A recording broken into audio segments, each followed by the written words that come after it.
Okey, sekarang Teacher Jess akan tunjukkan cara menjawab soalan nombor 5 bagi Intensive Practice 5.1 page 138.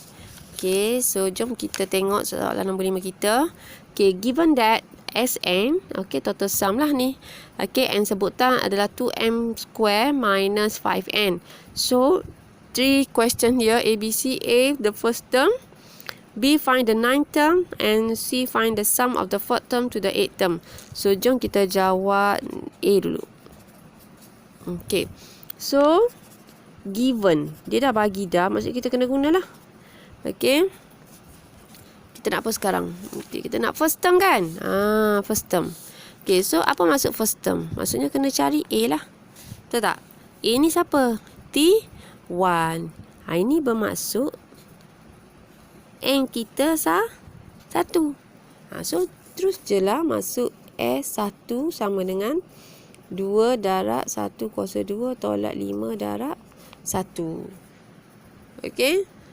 S1 bermasuk hasil tambah satu sebutan. Macam S2 tu hasil tambah sebutan 1 dan sebutan kedua.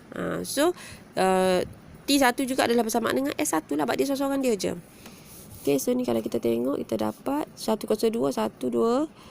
Okay, tolak 5. So, S1 sama dengan negatif 3. Okay. So, kita dah dapat lah kita punya sebutan pertama kita. Kenapa kita boleh buat sebutan pertama kita ni sama dengan S1? Sebab dia juga adalah T1. Konsep dia ada satu je sebutan. Okay. So, next question B. Okay, dia nak apa tu? The 9th term. Okay. So, apa you all nak buat sekarang? Diberi maklumat tentang the sum of term. Kita nak sebutan. The 9th term. So, you all pernah belajar sebelum ni. Okay. Contoh you all nak cari the sebutan ke-9 kan? So, sebutan ke-9 ni, you all boleh dapatkan daripada okay, the sum of 9 term minus the sum of 8 term. Okay. Konsep dia macam ni tau. Contohlah teacher ada, okay, teacher guna kertas lain lah. Okay, teacher ada S3. Apa maksud S3? T1 tambah T2 tambah T3. Tu maksud dia, betul tak? Kalau teacher ada S2, apa maksud dia? T1 tambah T2. Kalau teacher ada S1, teacher ada T1 je. Okay, apa itu yang tadi yang teacher bagi tahu, ini bersamaan juga dengan A, sebutan pertama. Yang ini ni teacher nak tunjuk. Okay, jika kita ambil yang ini, kita tolak dengan yang ini, apa berlaku? Tengok T3 tambah T2 tambah T1 ni, teacher tolak dengan T2 tambah T1. Okay. You nampak tak? Bila kita anggap, okay, S3 sama dengan ni, S2 sama dengan ni.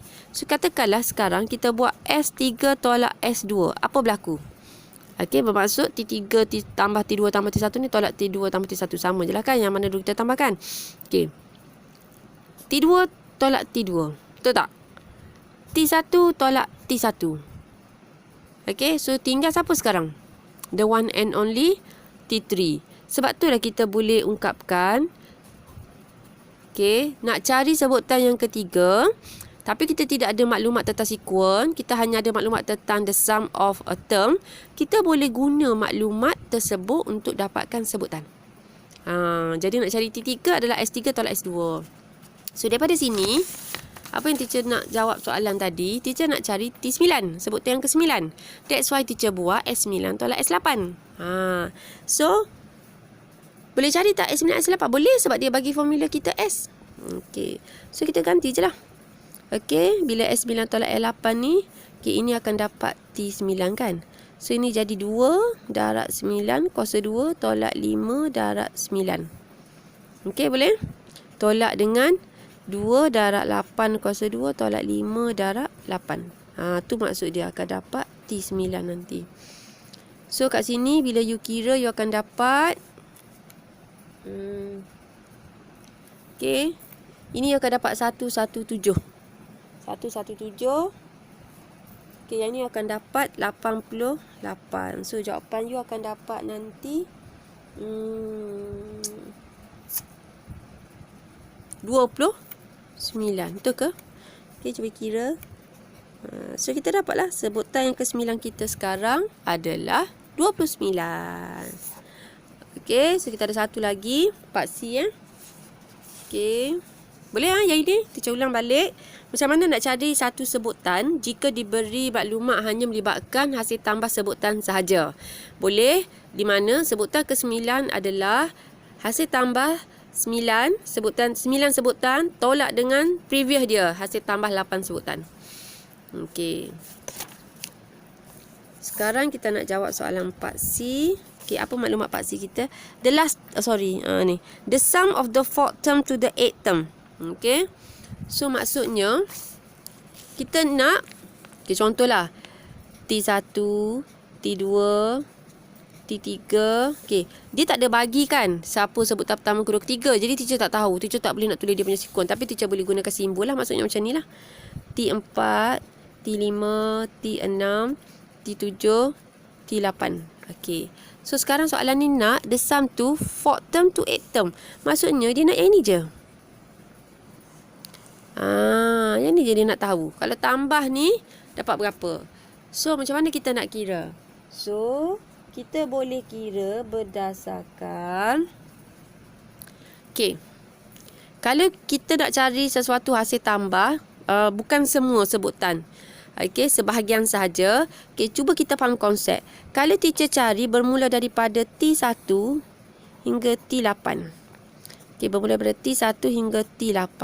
Ini menunjukkan teacher cari S8. Betul tak? Cuba kalau teacher cari daripada T1 hingga T3.